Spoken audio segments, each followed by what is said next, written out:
compartimos de hoy día era pues, yo normalmente era igual, pues, más o menos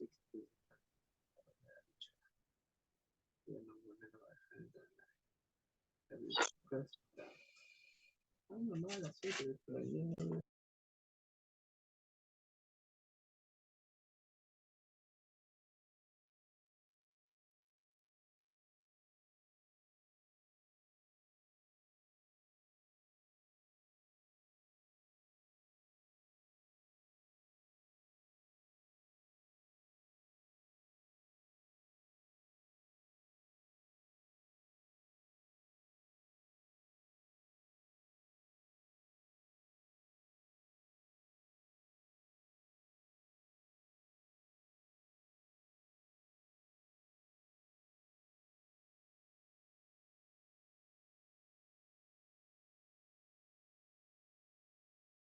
Sería mucha lástima que tomara una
Buenas noches.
Este con teje blanco es porque es una especialidad, ¿no? La Colorado. Ay, viaja a Lima todos los sábados.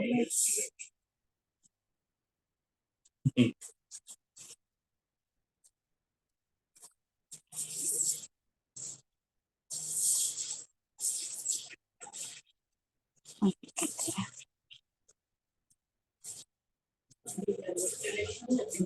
No, antes les disparan. y vos su ángel en la buena. Supongo.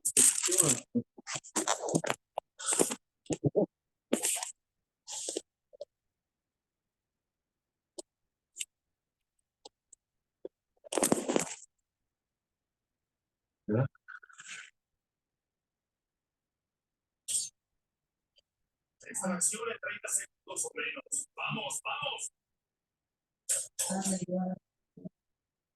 son buenos.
¿Cómo están? Buenas noches, estimados participantes. Buenas noches, ¿cómo está? Buenas noches. Buenas noches. Buenas noches. Buenas noches.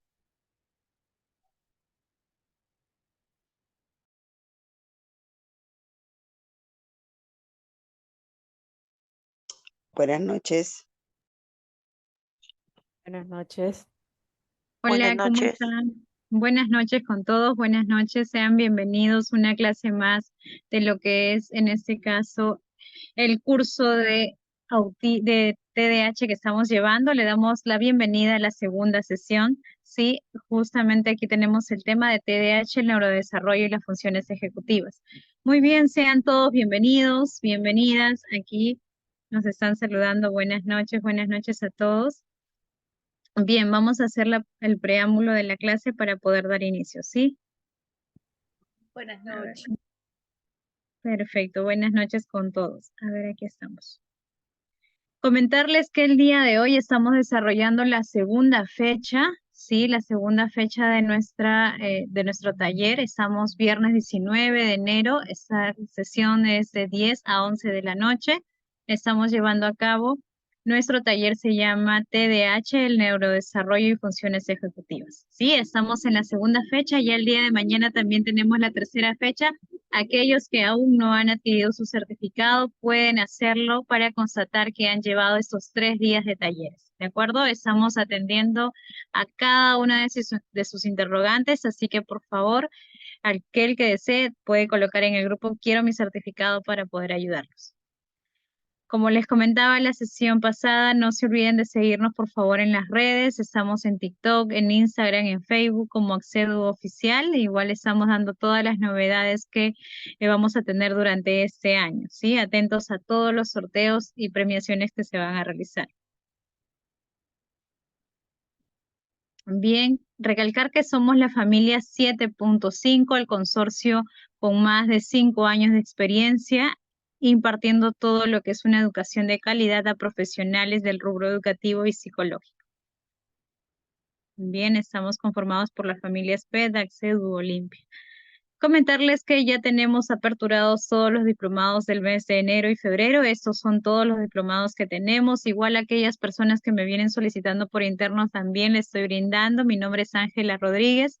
Todos aquellos que estén interesados en cualquiera de estos cursos, por favor escríbanme "Quiero mi diplomado", para darle la información y ustedes puedan capacitarse y potenciar esos conocimientos. Bien, brevemente vamos a poder visualizar este video. A ver, un momento, por favor. Aquí, compartir el sonido. Listo, y vamos a...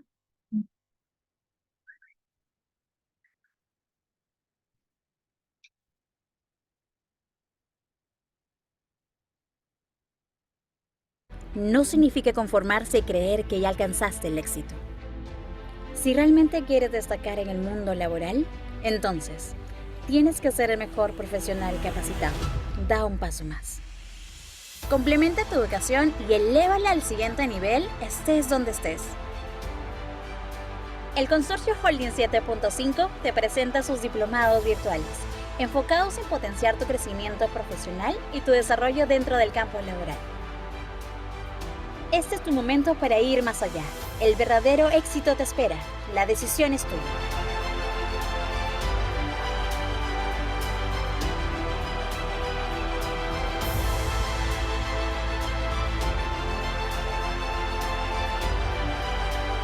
Holding 7.5.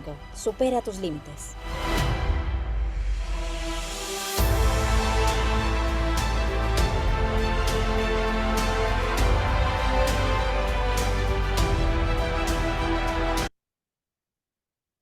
Bien, ese es un poquito de dónde estamos ubicados actualmente nosotros, así que cualquier duda, señorita, quiero conocer el centro, así que pueden acudir, ¿de Que acuerdo? lograr culminar. Listo.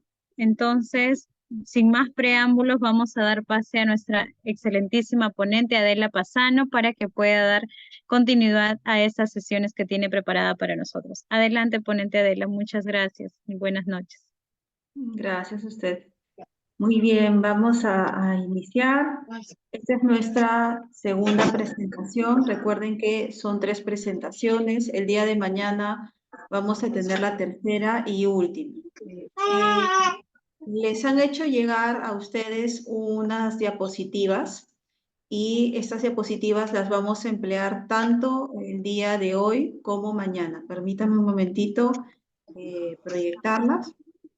Estas diapositivas en realidad resumen algunos de los puntos que voy a presentar, porque seguramente hay preguntas acerca de el tema de TDAH que no necesariamente se vinculan tanto al digamos, campo que hoy día se va a tocar, ¿no? Como ustedes saben, estas 3 charlas versan acerca del neurodesarrollo y de las funciones ejecutivas. Ahí está. Esto es lo que ustedes han recibido, este es el material que ustedes han recibido. Y lo he dividido de esta forma. La primera sesión se habló acerca de neurodesarrollo de una manera bastante general. Y en las 2 siguientes sesiones, es decir, la que tenemos hoy día y la que vamos a tener el día de mañana, van a ser acerca de justamente las funciones ejecutivas. Vamos a cerrar los micros para que de repente no escuchemos algún comentario o quizá conversaciones de casa. ¿Sí? Les pido por favor tener cuidado, porque ustedes saben que a veces los micrófonos son muy sensibles, ¿no? Sobre todo si estamos escuchando por celular y se pueden activar, ¿sí? Bien. Muy buenas noches. Por favor, ¿podrían ser tan amables de reenviar las diapositivas? Yo estoy conectándome desde provincia, a veces por las lluvias torrenciales que hay acá, algunas interferencias, una que otras he desconocido de la primera clase, pero como habéis dicho de que van a dar nuestra información, las diapositivas y también las clases grabadas. Me encantaría que por favor podría retroalimentar esa partecita o dónde encuentro la información, si nos van a enviar nuestro correo o por medio de este grupo, si fueran tan amables, por favor. Sí, Yo tengo entendido que sí, le doy paso a la coordinadora para que aclare este punto. sí, ponente de las muchas gracias. Estimados estudiantes, recordar que el link de acceso se va a brindar a todos ustedes. Sin embargo, las diapositivas se va a brindar a todas las personas que han adquirido la certificación. Sí, vamos a hacer esa acotación, pero el link de clase, de las grabaciones de clase, sí se va a compartir con todos ustedes. Eso quería acotar, mis gracias. Ok, muy bien, gracias. Ok, entonces fíjense, de lo que se trata es de ir aprendiendo estas clases introductorias, son eso, no voy a tocar todos los temas con la profundidad que sí se va a realizar en el curso de especialización, en el diplomado, pero ustedes con esta información pueden tener una noción básica a partir de la cual también pueden informarse, pueden investigar sobre, por ejemplo, la relevancia que tienen las funciones ejecutivas, ¿no?, en el comportamiento del TDAH. Cómo funcionan, ¿no es cierto?, cómo funciona este sistema ejecutivo en personas con TDAH y cuál es la diferencia entre el sistema ejecutivo de una persona con TDAH y una persona que no presenta el TDAH, ¿sí? Y por qué es importante trabajar con estas funciones ejecutivas, ¿no? Digamos que la sesión de hoy y la de mañana van a estar centradas en ese aspecto, ¿no? Igualmente, ustedes están en un chat, ¿no? Yo estoy leyendo sus preguntas, directamente no estoy respondiendo, sino lo hago en las presentaciones de clase. El día de mañana sí, voy a escribir una notita para el grupo, ¿no? ¿Por qué? Porque mañana es el cierre, ¿no? Es el cierre de estas 3 primeras sesiones. Bien. La sesión pasada, o en la sesión pasada, yo mostré esta imagen y les dije que en esta imagen se resumía información. Por ejemplo, aquí se habla acerca de componentes, ¿no? Esta es una imagen que ha sido extraída además de una página, ¿sí? Interesante, que habla acerca de funciones ejecutivas. Y lo que tenemos aquí son los aspectos que están vinculados a estas funciones ejecutivas. Para que se pueda entender mejor el concepto, voy a hablar acerca de los procesos cognitivos. ¿Qué cosas son los procesos cognitivos? Son todos aquellos que nos permiten aprender, que nos permiten razonar, que nos permiten juzgar y decidir.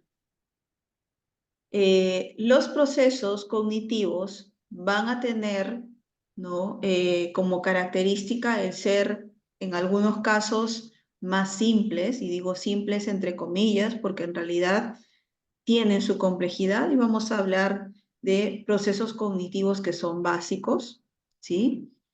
Y otros que no son básicos, sino más bien son procesos cognitivos complejos. Cuando hablamos de los procesos cognitivos básicos, pensemos en todos aquellos que nos permiten obtener información del medio, del entorno en el que vivimos, y además procesar esa información, ¿sí?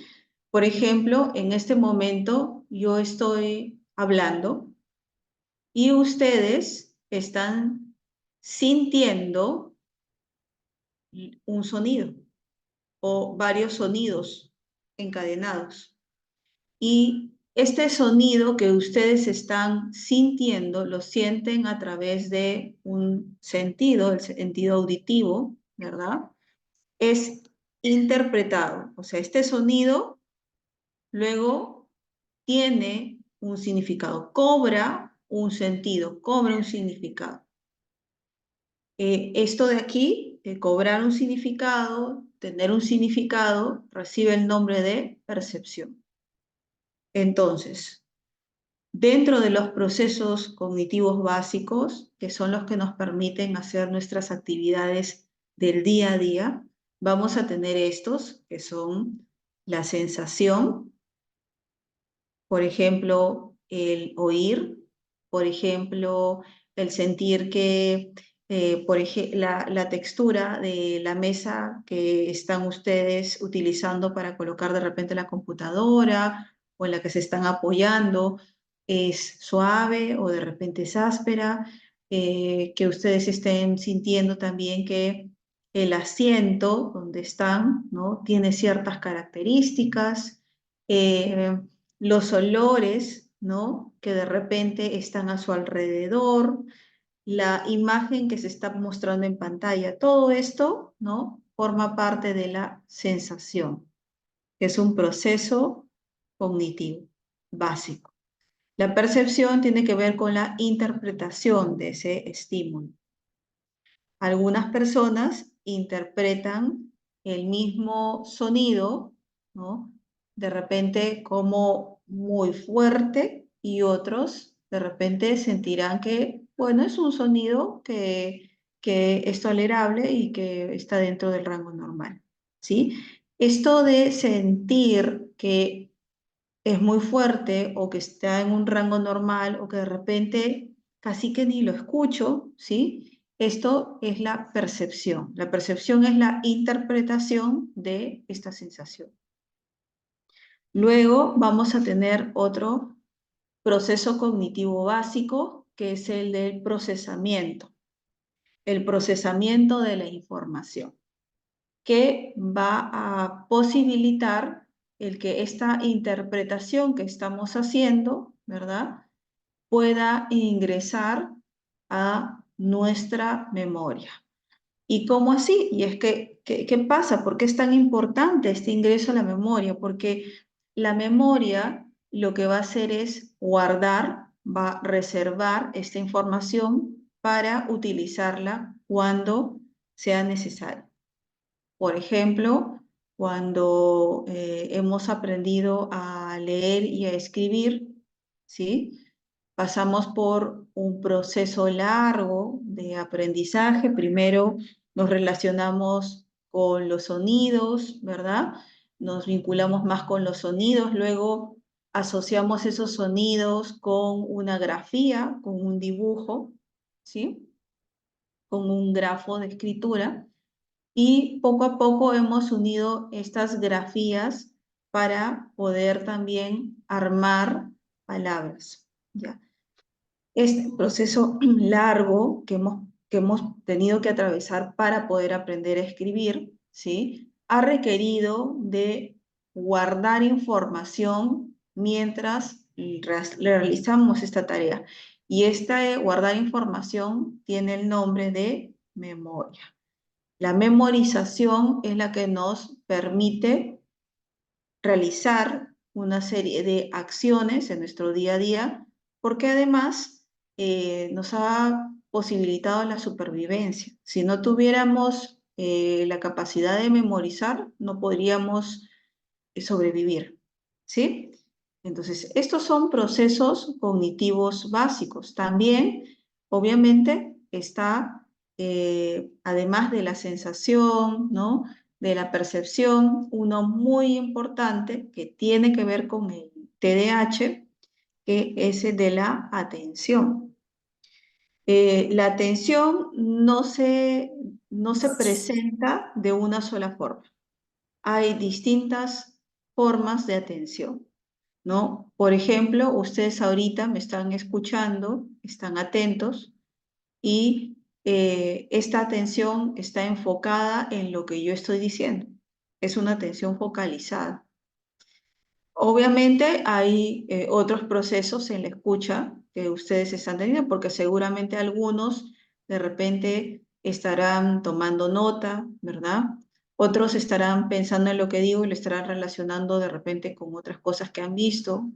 Para algunos, de repente, es información muy nueva y quizá están registrando de alguna forma lo que digo. O sea, algunos, como digo, estarán escribiendo, otros lo harán de otra manera, ¿no? Otros, de repente, están acompañando lo que yo voy diciendo con búsqueda en Internet, ya. Esto, ¿no?, que se va produciendo en el momento que yo hablo y que ustedes están escuchando lo que yo digo, enfocados en lo que menciono, ¿no?, es parte de lo que conocemos como el proceso atencional, ¿sí? Entonces, dentro del proceso atencional, repito, vamos a tener diferentes formas de manifestación de la atención, que es otro proceso cognitivo básico y que es muy importante de ver justamente en una condición como lo es el trastorno por déficit de atención con y sin hiperactividad, ¿sí? Bien. ¿Y por qué la atención es tan importante o por qué deberíamos tomarle, ¿no? Más cuidado a este tema. Porque si nosotros no tenemos una adecuada atención, tampoco vamos a poder procesar de manera, ¿no? Pertinente, adecuada, lo que estamos recibiendo del medio o la información que estamos captando del medio o de nuestro entorno, y menos vamos a poderla memorizar bien. Entonces, si yo no tengo una buena atención, si algunas de las formas en las que se manifiesta esta atención mía no se desarrollan de una manera apropiada, entonces no voy a procesar tampoco bien esa información que estoy recibiendo, porque va a ser información incompleta, va a ser información que de repente adolece de ciertos detalles y tampoco va a poder ingresar, ¿no?, a este almacén de información que tenemos, que es la memoria, y que nos permite aprender, ¿no? La atención, ¿verdad? El procesamiento de la información y la memoria son procesos cognitivos básicos asociados al aprendizaje. Sin ellos no podríamos aprender. Por ahí alguien estará pensando, y cuando yo era más chico, más joven, escuchaba, o más chica, más joven, escuchaba que el aprender de memoria era algo malo, ¿sí? Todos aprendemos empleando la memoria, absolutamente todos, ¿sí? No hay nadie que aprenda sin emplear la memoria. La dificultad, ¿no?, que se presentaba en el aprendizaje memorístico tiene que ver con que esto que se aprendía, pues no tenía ningún significado, o sea, no se le daba una significación, no tenía un sentido para la persona y por tanto se perdía, ¿no? Si es que de repente yo me aprendo una lista de colores, ¿sí? O una secuencia de colores, y para mí esa secuencia no tiene ningún sentido más que el repetir una y otra vez, ¿no?, la lista de colores, entonces esa información se hace no relevante para mí. Es poco significa o nada, poco significativa o nada significativa para mí, y por tanto se pierde. Entonces, el proceso de memorización, este proceso cognitivo básico tan importante, requiere de la atención y también requiere de una percepción, ¿no es cierto?, que permita justamente el darle este significado, este sentido, para que pueda quedarse en nuestro almacén de información por más tiempo, ¿sí? Bien, hasta aquí, no sé si tienen alguna pregunta. Ok, miren, hemos hablado de procesos cognitivos básicos, ¿sí? Pero todavía no hemos llegado a las funciones ejecutivas. ¿Y por qué no hemos llegado a las funciones ejecutivas? Porque uno no puede hablar de funciones ejecutivas sin mencionar procesos cognitivos básicos. Así de simple. Las funciones ejecutivas son procesos cognitivos de orden superior. Ya no estamos hablando de procesos básicos. Yo voy a combinar estos procesos básicos para poder tener procesos, ¿no?, de orden superior, procesos cognitivos superiores. Y dentro de estos procesos cognitivos superiores se van a encontrar, ¿no?, las funciones ejecutivas. Voy a leer los comentarios porque ahí creo que acá hay información interesante, lo que van ustedes también diciendo a través del chat. Aquí una compañera nos pone, ¿no? Una participante. Hoy en día en la educación básica nos dicen que el niño no debe de memorizar. ¿Sí? La memorización tiene que estar presente para aprender, pero lo que yo creo que han querido decir con esto del niño no debe memorizar es que el niño no debe aprender, ¿no? Memorizando sin que esto tenga un significado para él. ¿Sí? Es diferente el que yo de repente, ¿no? Repita que esto es un celular, ¿sí? Y que de repente diga, esto es un celular y sepa cuáles son las funciones que tiene, cómo estas funciones que tiene este celular me pueden ayudar a mí y que yo de repente utilice este celular para beneficiarme de algo que pueda proporcionarme obviamente su funcionalidad, ¿sí? Es muy distinto. Yo puedo decir, ah, ya, esto es un celular y no tener ni idea, ¿sí? De lo que implica este aparato. Pero también puedo saber que este es un celular y tener información acerca de qué son las aplicaciones, ¿no? ¿Qué otros usos tiene este celular? ¿Cómo me puede ayudar en mi día a día? Eso es distinto, ¿ok? Entonces, yo creo que cuando dicen el niño no debe memorizar, ¿sí? Lo que quieren decir es que el niño no debe aprender sin que esto no sea significativo. Porque si aprende, entre comillas, algo que no es significativo, luego lo olvida. Es la repetición por la repetición, ¿sí? Este aprendizaje que era memorístico, ¿sí?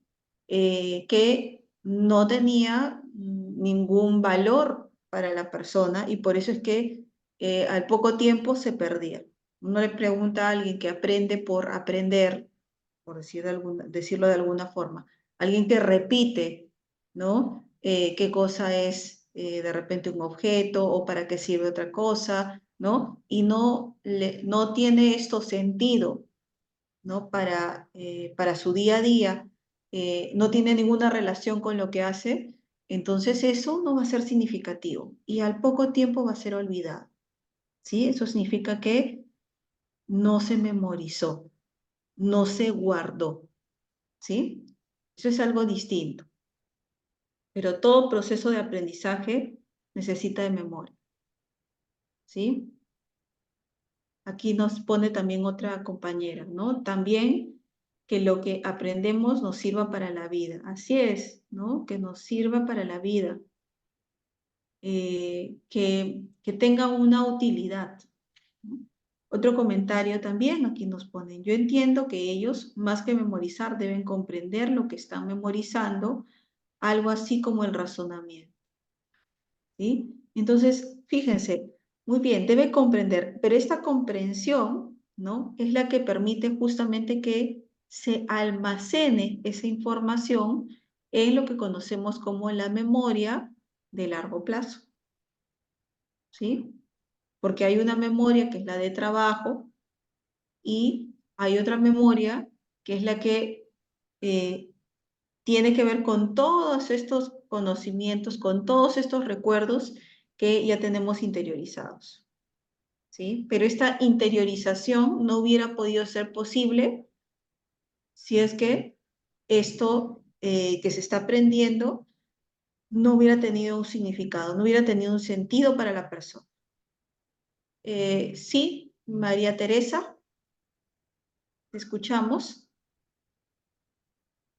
Yo quisiera, por favor, clarificar, porque en las bibliografías tienen diferentes clasificaciones. ¿Cuántas y cuáles son realmente las funciones ejecutivas? En una bibliografía encuentro 12, en otra bibliografía encuentro 8, como usted acaba de poner aquí, 8. ¿Cuántas son realmente las funciones ejecutivas a las cuales nos estamos recibiendo como funciones superiores? A ver, en realidad los autores no llegan a un acuerdo de cuántas son, porque hay diferentes marcos teóricos, ¿no? Sobre las funciones ejecutivas.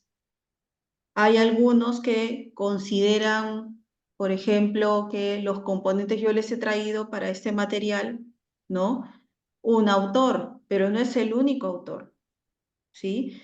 Si ustedes revisan, como bien lo ha hecho nuestra compañera, literatura relativa a funciones ejecutivas, no van a encontrar un acuerdo. De hecho, en el diplomado, cuando hablamos de funciones ejecutivas, mencionamos las funciones ejecutivas, ¿no? Hablamos acerca de un concepto general de sistema ejecutivo, de función ejecutiva, y luego hablamos sobre los modelos explicativos de las funciones ejecutivas, ¿no? Pero en 2 sesiones como las que vamos a tener el día de hoy y mañana, eso es poco probable realizar, ¿sí? Por tiempo, porque además cada modelo tiene su particularidad, tiene una explicación detrás, ¿no? Algunos de los modelos que les puedo mencionar ahorita que me vienen a la mente, ¿no? Por ejemplo, está el modelo en Europa, ¿no? Uno que ya tiene muchos años, el de Joseph Barkey, y en Norteamérica tenemos, por ejemplo, a Russell Barkley. Se parecen, pero no son lo mismo. Uno es Russell, norteamericano, y en el otro caso se trata de un investigador neerlandés que ha tenido muchas investigaciones desde la década de los 70. Y podría hablar acerca de otro modelo más que es de un inglés, ¿no? Que es muy conocido, que se apellida Sonuga. Son modelos, ¿no? Cada uno que consideran aspectos parecidos y en otros casos, pues tendrán sus particularidades. No, el concepto de función ejecutiva o de sistema ejecutivo puede ser muy similar, pero la forma en la que operan, dependiendo del autor, va a ser también distinto. Lo más importante, por lo menos para estas 2 sesiones que he preparado, para mí es que quede claro que existe un sistema que permite que tomemos decisiones y que las llevemos a cabo, que las ejecutemos. Ahora, la forma como se ejecutan, ¿no? Estas acciones puede ser diferente dependiendo de cada persona. Y en el caso de las personas con TDAH, vamos a ver que tienen una mayor dificultad, ¿sí? No sé si con eso pude aclarar un poquito tu duda. Sí, gracias. Sí, ¿Sí? definitivamente yo encontraba una bibliografía con 12 funciones, otra con 8 y otra con 6. Así es.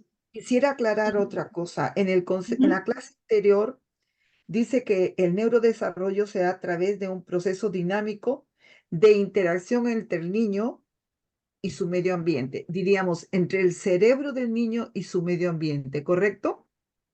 Así es. Entonces, si estamos viendo que es un proceso dinámico de ambos constructos, ¿qué sucede en el cerebro del niño cuando estas funciones ejecutivas no están desarrollando en forma adecuada? Porque sabemos que las funciones ejecutivas, incluso encontramos personas ya pasando la edad 20, 28, 30, que les falta actividad en esas funciones ejecutivas, o sea, falla en las funciones ejecutivas. ¿Qué cosa está pasando en el cerebro del niño o del adulto? ¿Por qué no se ejecutan esas funciones ejecutivas? Hay Justamente. adultos, por ejemplo, pongo un ejemplo, ¿no?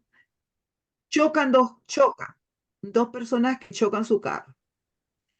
Se baja uno hasta con un arma, no hay esa función ejecutiva que dice acá inhibición de conducta, control de la conducta. No lo hay. Ya esa persona tiene 30 y pico de años. Me pregunto, ¿qué sucede en el cerebro? Es que allí, por ejemplo, ¿no? Hay que hacer una valoración de lo que también está dentro de esto que estamos considerando como el medio que afecta el comportamiento de esa persona. Podemos tener, ¿no?, casos en los que se observa que hay un comportamiento poco reflexivo, ¿sí? Poco, digamos, que revisa o que analiza la respuesta que va a dar, ¿sí? Y simplemente lo hace impulsivamente. Y eso uno lo puede ver en algunas personas desde que son muy pequeñas, ¿verdad? Pero también, ¿no?, el medio puede influir mucho en la manera como actuamos, porque hay que ver qué características han tenido las interacciones que esta persona puede haber experimentado durante su vida de niño, de adolescente o adulto. Por ejemplo, si yo de repente soy un pequeño que tengo, ¿no es cierto?, como característica el ser impulsivo, y además papá y mamá o las personas que me cuidan también se conducen de una manera similar, ¿verdad? Entonces voy a tener menos opciones de repente, reforzar el ser una persona que me controle más y que pueda inhibir ciertas conductas que son poco adaptativas. ¿Por qué? Porque no voy a tener ese apoyo, ¿no es cierto?, dentro de mi red familiar, dentro de mi núcleo familiar, ¿sí? Por eso, por ese motivo es que cuando uno ve casos, es lo que está haciendo, ve casos. No podemos generalizar lo que ocurre con la persona A o con la persona B. Si bien es cierto, puede haber una disfunción ejecutiva, de repente mucho más en algunos casos, porque no siempre está el problema de inhibición, ¿no es cierto?, o el déficit de la inhibición o la falta de control inhibitorio, que ahora lo voy a explicar, presente en los dos casos de la misma forma. Podría ser que haya otros aspectos que hagan que se conduzca de una manera en particular. Entonces, cada caso tiene sus particularidades, y cuando uno trabaja con un caso tiene que hacer eso, observar, ¿no es cierto?, cuáles son las características del individuo, pero además de eso, ir viendo un poco la historia de vida, ¿no es cierto?, la historia clínica de esta persona para saber por qué podría estar actuando de esta o de otra manera, y a partir de ello generar, ¿no?, un plan de intervención, ¿no? Entonces, no sé si con esto he podido responder tu consulta o si tienes otra pregunta. Realmente lo que yo me inquieta es, trabajamos el medio ambiente, hablamos del medio ambiente, pero son dos los constructos que ingresan: el cerebro del niño y el medio ambiente. ¿Cómo trabajar en el cerebro del niño? Porque el medio ambiente no puede ser puramente el problema, porque sería el tratamiento solamente sobre el medio ambiente. ¿Cómo trabajamos el problema a nivel de cerebro? Niños que nacen mal, con alto riesgo, y el cerebro obviamente está dañado. ¿Cómo no estamos abarcando esa parte, ese constructo? Eso pienso yo. Es que la intervención ¿no es cierto? Dependiendo del caso, es que se va a implementar lo que esta persona necesite, ¿no? Hay personas que requieren de medicación. O sea, Gracias. ¿no? El aspecto farmacológico sí está presente en algunas intervenciones, en muchas intervenciones, o por lo menos debería estarlo, ¿sí? Porque el TDAH no se presenta con la misma gravedad en todas las personas. Eso también lo había mencionado en la sesión anterior y lo reitero, ¿no? Además de que tiene el TDAH 3 presentaciones, tiene también niveles de gravedad. Entonces, si estoy frente a una persona que tiene un TDAH no grave o uno moderado, probablemente no tenga mayores dificultades en relación a sus decisiones, ¿no es cierto? A lo que ejecuta y cómo lo ejecuta, que una persona que tiene un TDAH leve y que con el paso del tiempo de repente ha podido ir encontrando con mayor facilidad también estrategias para conducirse, para manejarse, para lidiar con las responsabilidades y con las situaciones de su día a día. ¿Sí? Sí, No sé gracias. si quedó allí un poquito más claro. Sí, sí, sí, gracias. ¿Sí? Ok. Entonces, ya sabemos que las funciones ejecutivas no es un concepto único, ¿sí? Más o menos hay una intersección entre todos ellos, ¿no? Relativa a que los procesos, que las funciones ejecutivas constituyen un proceso cognitivo superior, de orden superior, y que El tiene Lango que es el nombre ver, de mi papá. Eso es lo que hay que variar. Hay que voy preguntar a apagar los micros, al ok. ¿no? Y que estas funciones lo que van a hacer es posibilitar el que tomemos decisiones y las llevemos a cabo de la mejor forma para nosotros, ¿sí? Pero, ¿qué pasa con las personas con TDAH? Mucha de la literatura que uno puede revisar, vamos a encontrar que se habla de un déficit ejecutivo, de una dificultad que van a tener justamente, ¿no? De una dificultad que tienen para afrontar, ¿no? Sobre todo situaciones en las que deben tomar decisiones que son difíciles, en las que se requiere de mayor esfuerzo, ¿sí? Porque es diferente el que yo de repente pueda tomar una decisión como el ponerme, por ejemplo, un polo o una camisa de color azul o una roja o una de otro color verde, quizá, que quizá tomar una decisión relativa a empleados en una empresa, ¿no? O cómo debo de repente presentar un informe. Entonces, las decisiones, ¿no? Y las demandas que tienen las tareas que vamos a realizar en nuestro día a día van a hacer que tengamos que esforzarnos un poco más, ¿verdad? En algunas y en otras, pues lo hagamos con bastante facilidad, prácticamente sin problema alguno.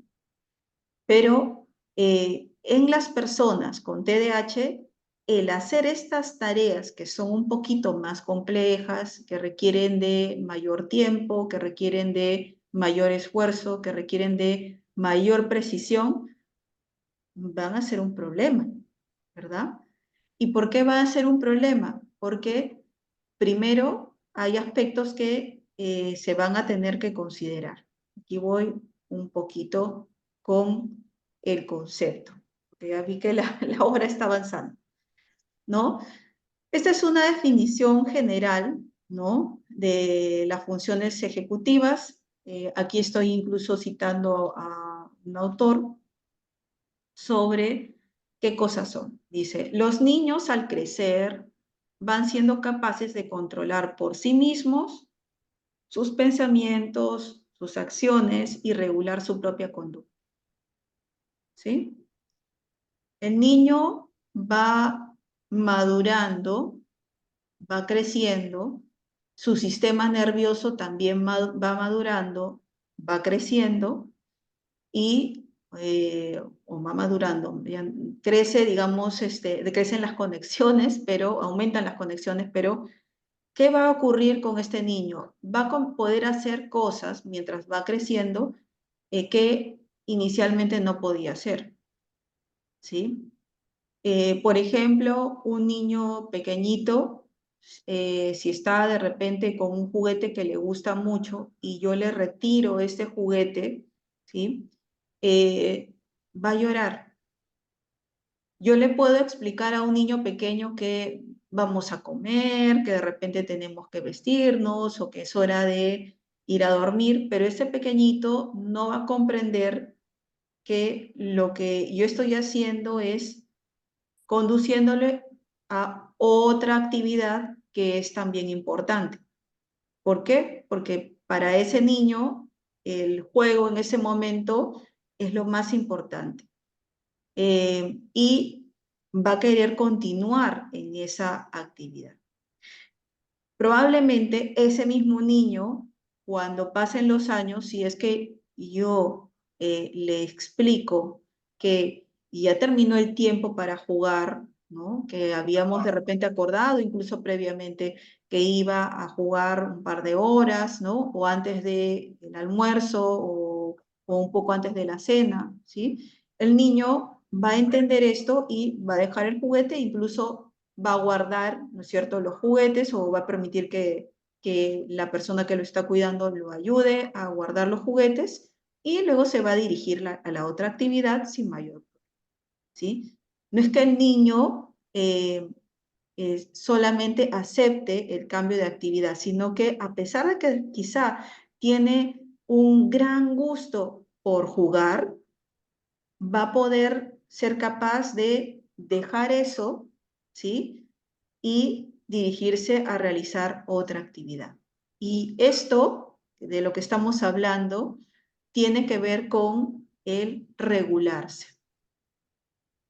De repente está muy entusiasmado jugando, pero sabe que tiene que hacer otra cosa y a pesar de que le puede dar de repente enojo o de repente tristeza dejar el juguete para hacer otra cosa, se calma, se tranquiliza, deja lo que está haciendo y hace otra cosa, ¿sí?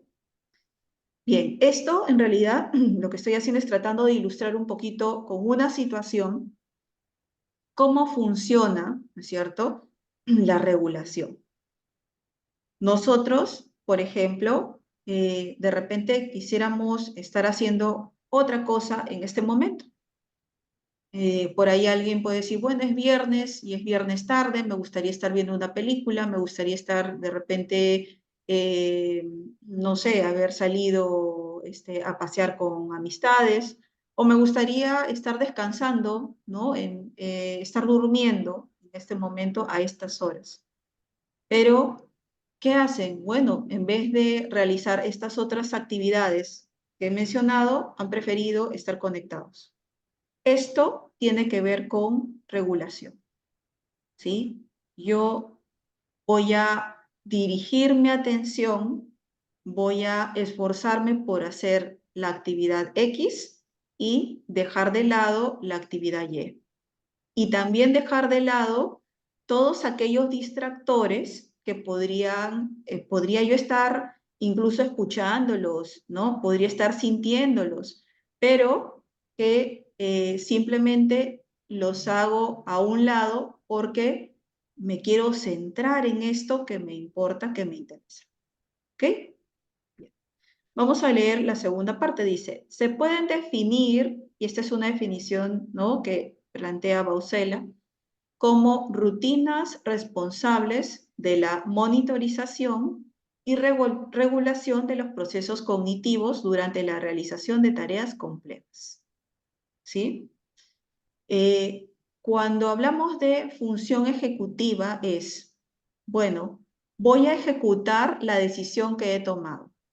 Entonces, tengo que echar mano de mi atención, tengo que echar mano de mi memoria para poder realizar esa actividad, pero también debo echar mano de esa atención, poderla cambiar de una forma rápida en el caso de que haya algo que deba atender en ese momento de manera urgente y luego regresar a lo que estaba haciendo. Esto pasa, por ejemplo, cuando vemos a alguien que está estudiando. Imaginemos la situación de alguien que está estudiando.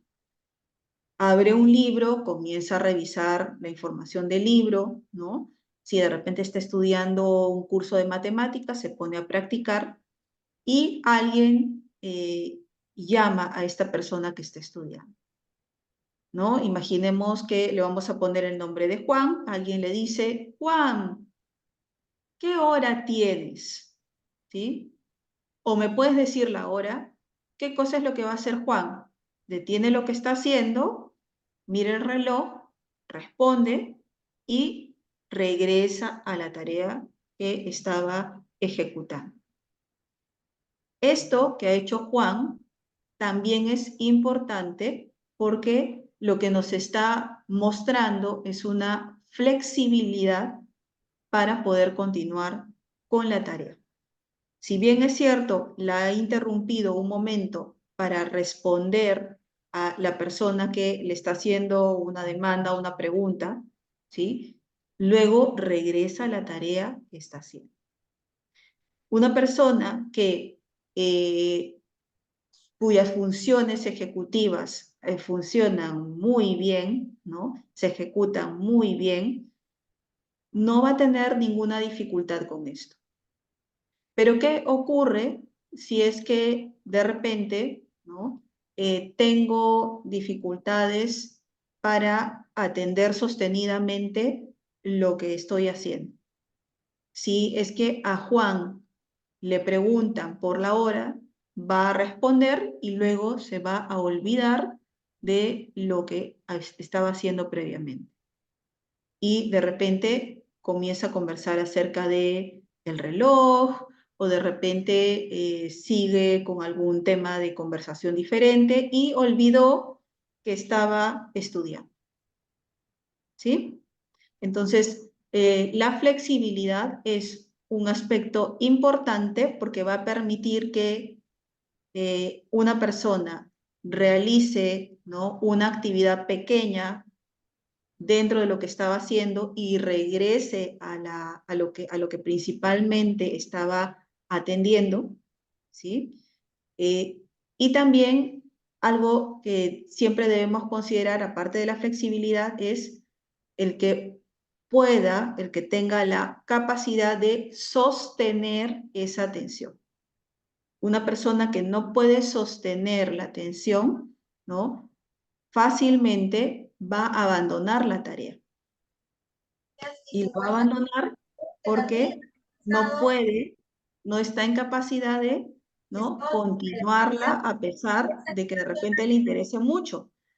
Y lo que va a hacer es simplemente, yo de repente puedo estar concentrado 30 minutos, ¿no? Trabajando y haciéndolo de manera concienzuda, pero quizá va a haber una persona que no puede sostener esta atención más de 10 minutos. Entonces, lo va a hacer por 10 minutos y luego va a tener la necesidad imperiosa de realizar otra cosa, porque ya se cansó, ¿no? Porque ya de repente se siente desmotivado para continuar, se aburrió y abandona la tarea. ¿Ok? ¿Hasta aquí se ha entendido? Sí, señorita. ¿Sí? Ok. Bien, entonces vamos a ver.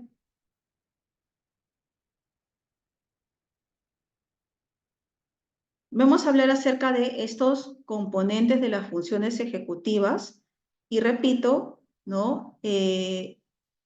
Hay varios enfoques. No hay una... recordemos siempre esto, ¿sí?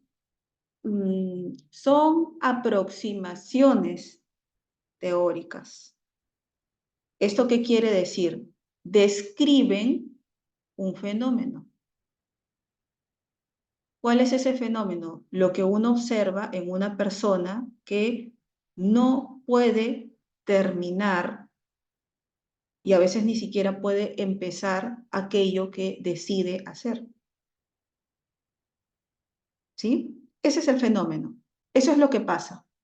Una persona inicia algo y no lo puede concluir. Hay personas que ni siquiera lo pueden iniciar. Y obviamente no van a concluir esa tarea. ¿Tienen el deseo de hacerlo? Sí, pero les cuesta muchísimo. Les cuesta muchísimo ordenarse, les cuesta muchísimo organizar lo que tienen que hacer.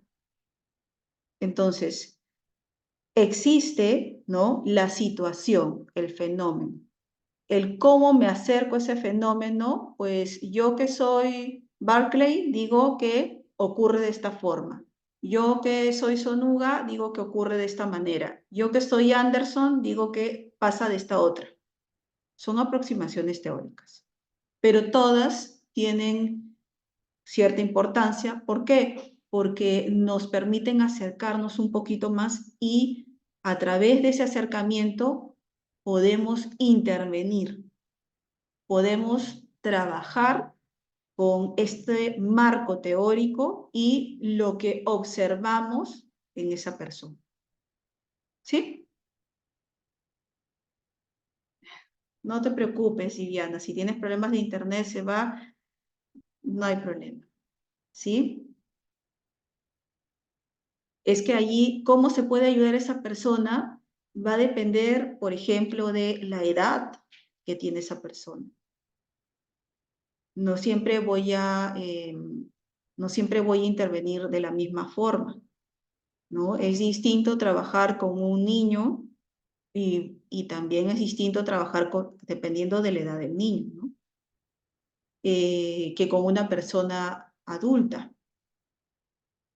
¿Se puede trabajar con una persona adulta con estimulación cognitiva? Por supuesto que sí, por supuesto que sí. Y también puedo estimular cognitivamente a un niño, pero obviamente las demandas que va a tener un adulto son distintas a las de un niño. Entonces, hay que también ver qué características tienen esas demandas para poder intervenir, ¿sí? A mí me gustaría en realidad decirles, no, sí, se tiene que hacer este tipo de ejercicios, ¿no?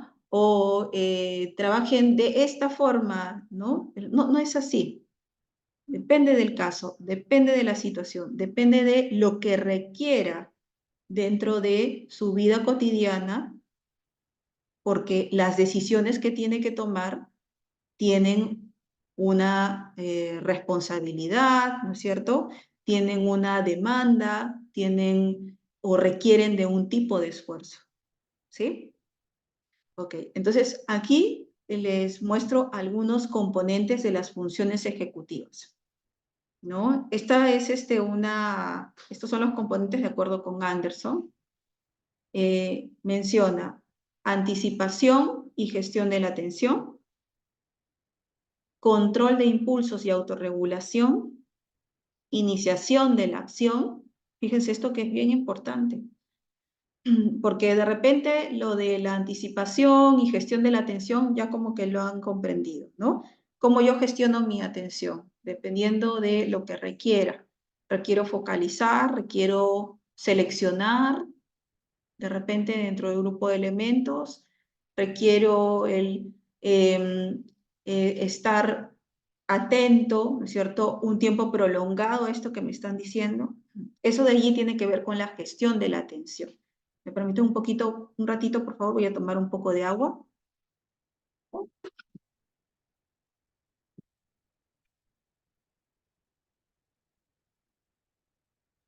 Entonces, más o menos que se entiende. Luego, el control de impulsos y la autorregulación. quiero hacer algo, ¿verdad? Y no lo hago porque sé que debo terminar con esta actividad. O de repente, ¿no? Estoy muy molesto, muy molesta con una persona. Tengo ganas de decirle cosas de repente ofensivas, ¿sí? Al decirle cosas que le hagan sentir mal a esa persona.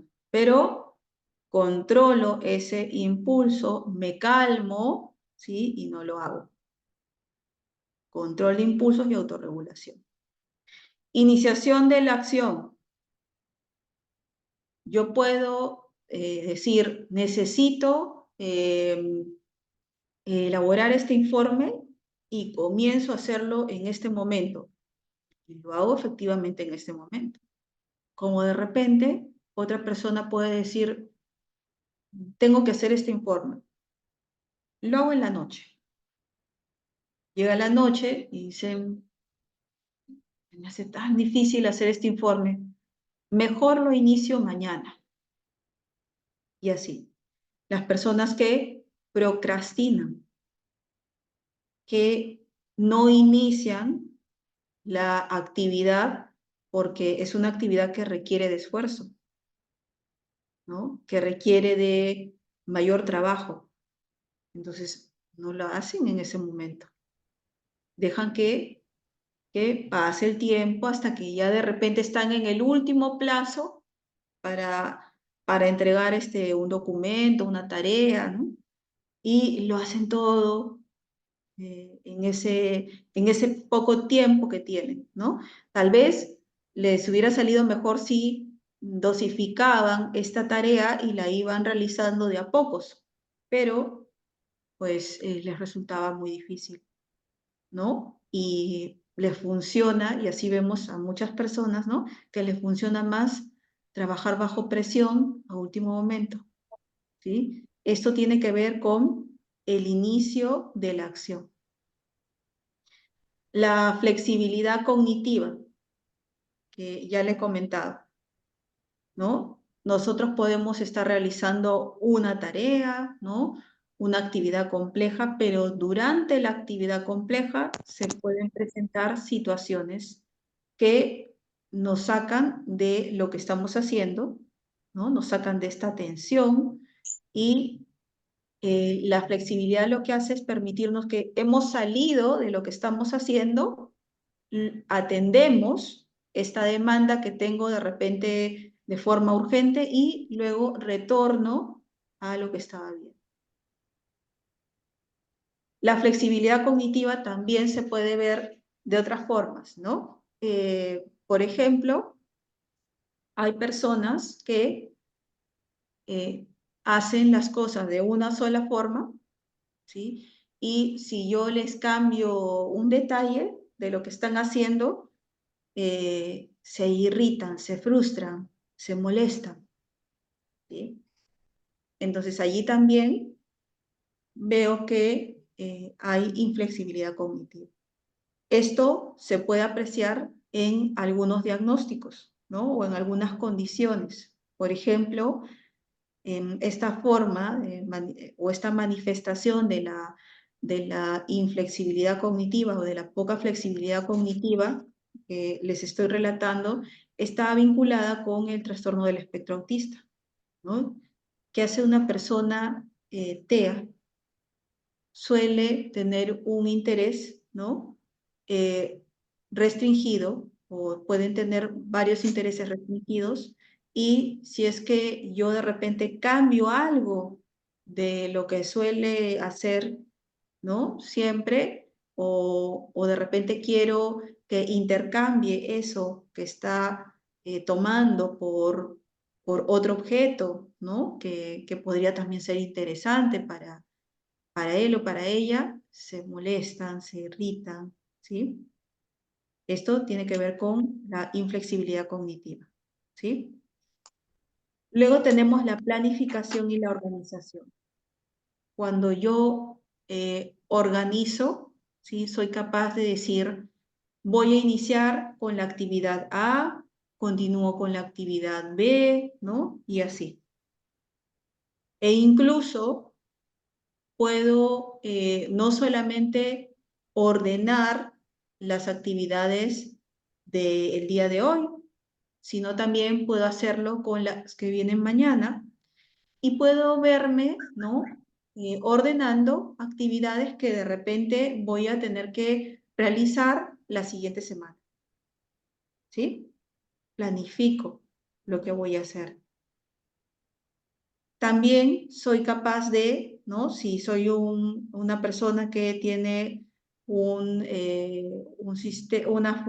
tengo funciones ejecutivas bastante bien llevadas, ¿no?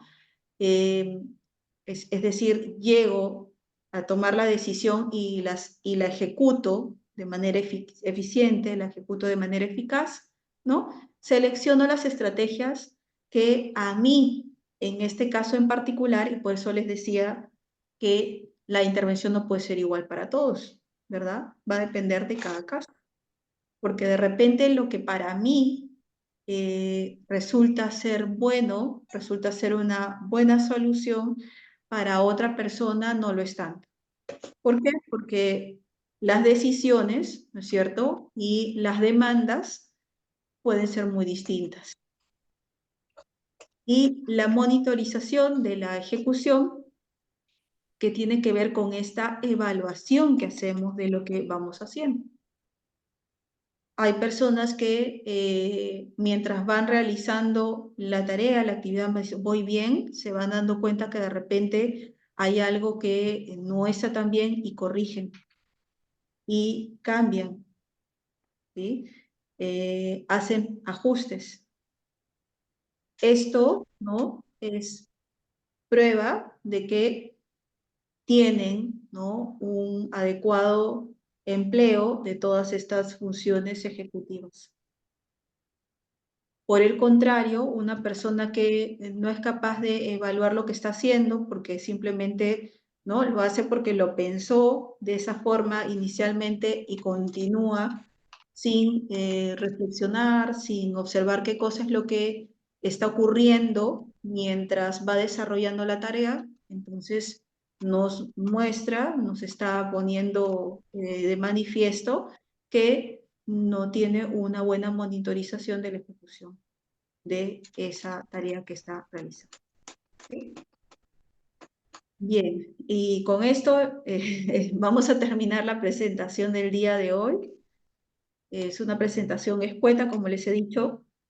Mañana vamos a continuar, pero aquí hay preguntas. A ver, sí, María Teresa, te escuchamos.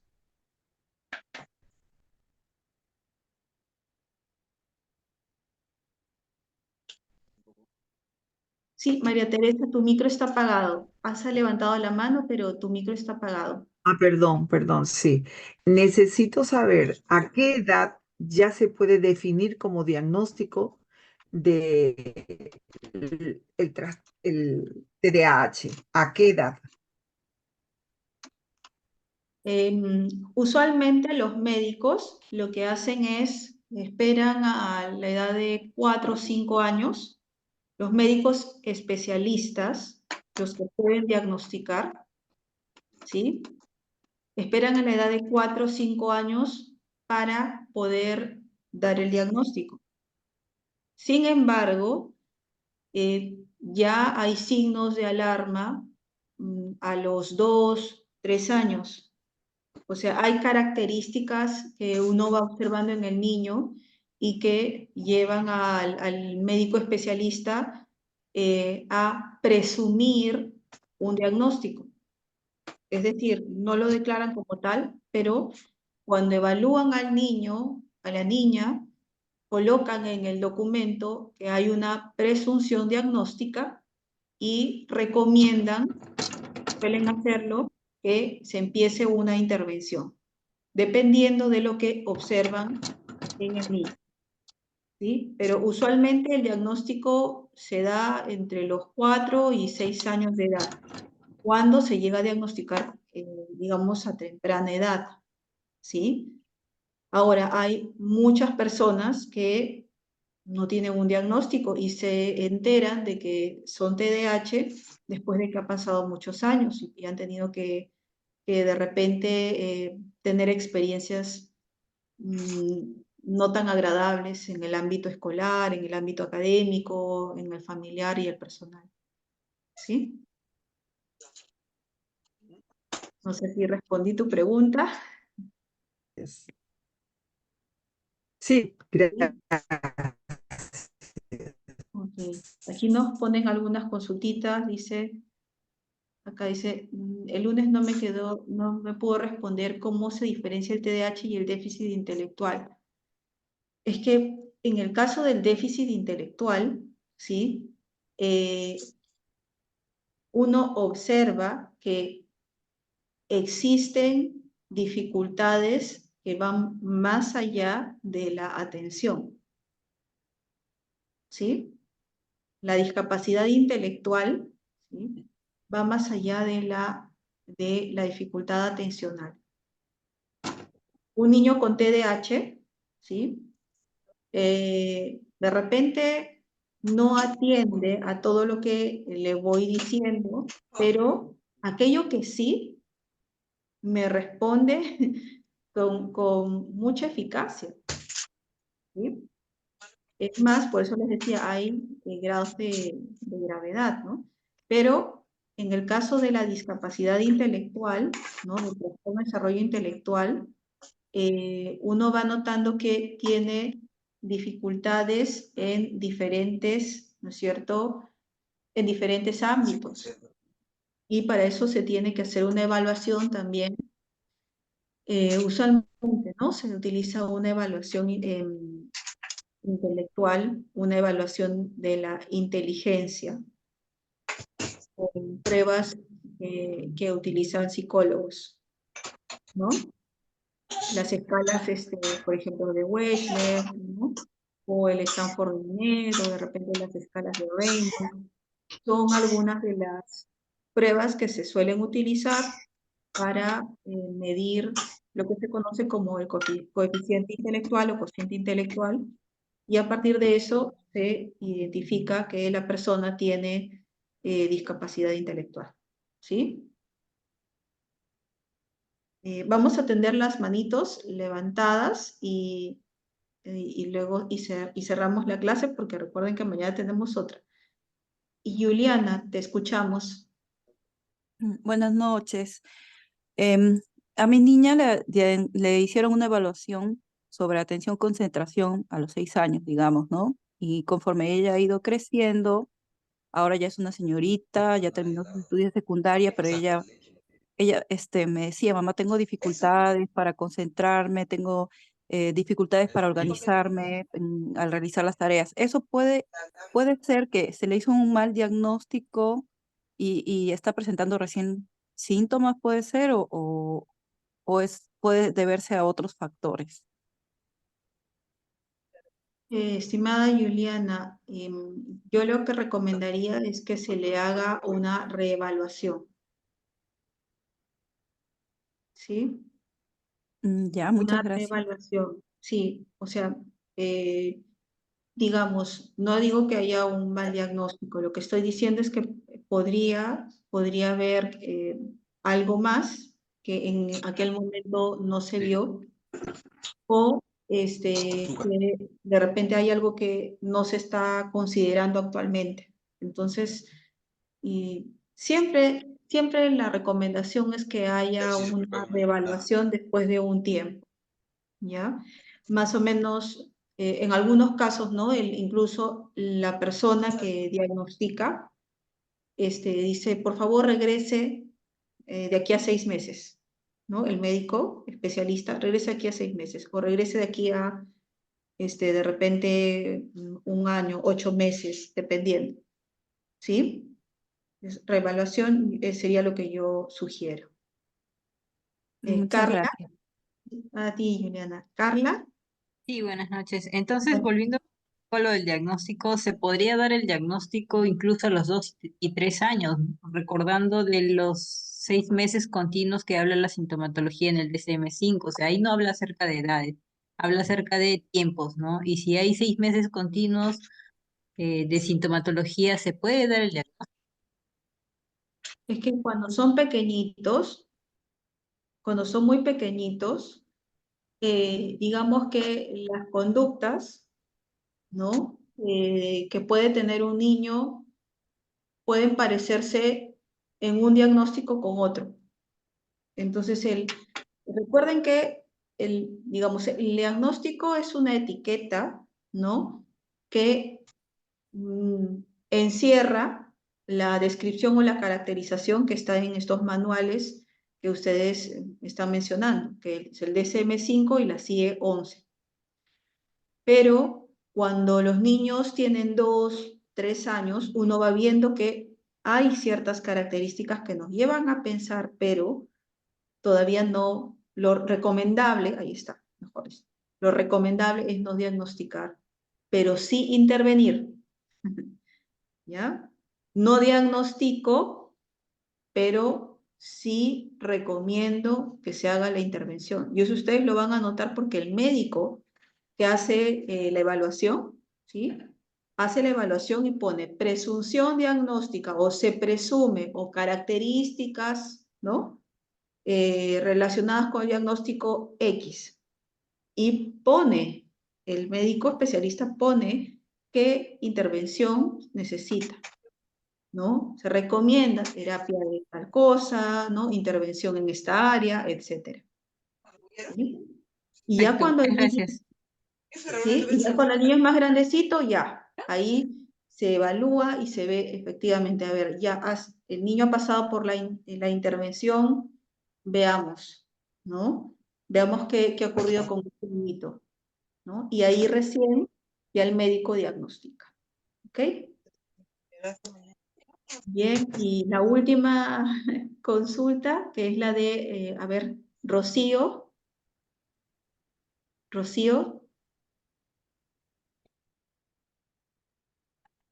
Sí, buenas noches, disculpe. Yo quería que me comparta, por ejemplo, cuáles son esos signos de alarma que podemos observar en niños menores de 3 años. Por ejemplo, algo muy común es la hiperquinesia, ¿no? Es decir, el movimiento constante que uno va viendo en el niño. O sea, no solamente es que juega, ¿no es cierto? Es imparable jugando y que todo el tiempo necesita moverse, sino que cuando uno lo observa en reposo, cuando está sentadito o está echado, puede ver que existe un temblorcito, ¿no? En manos, en piernitas, ¿sí? Esto, ¿no? Es bueno, este temblor, ¿no es cierto?, que uno va observando, puede ser una de las características, ¿no? O un niño que, como les decía, constantemente necesita moverse. O un niño que de repente lo vemos que por momentos, ¿no? Que de repente es muy efusivo, muy afectuoso, que nos presta atención por momentos, pero que luego cuando está de repente con algo que es de su interés, ¿no? Tenemos que llamar su atención muy fuertemente para que de repente nos mire, ¿sí? Otros signos de alarma podrían ser de repente alteraciones de la conducta que vamos viendo, alteraciones en el sueño, ¿sí? Entonces, dependiendo del caso, que repito, no en todos los niños se va a presentar los signos de alarma de igual forma. De todas formas, lo que sí quiero destacar es que estos aspectos yo los detallo más en la especialización, ¿ya? Incluso tenemos una clase completita de eso. Acerca de trastornos de sueño tenemos una clase completa, ¿no? Pero eso es muy común, ¿sí? Y bueno, ya nos hemos pasado del tiempo. Yo sé que tienen varias preguntas, así es que las invito el día de mañana a nuestra última reunión y bueno, si tienen allí consultas, las podemos hacer porque fíjense que ya hemos entrado en el tema de las funciones ejecutivas y vamos a concluir esto que hemos empezado a tratar el día de mañana y obviamente cerraremos también respondiendo a todas las interrogantes que ustedes puedan traer a clase, ¿no? Bien, espero que haya sido de utilidad. Cuídense mucho, nos vemos mañana sábado. Descansen.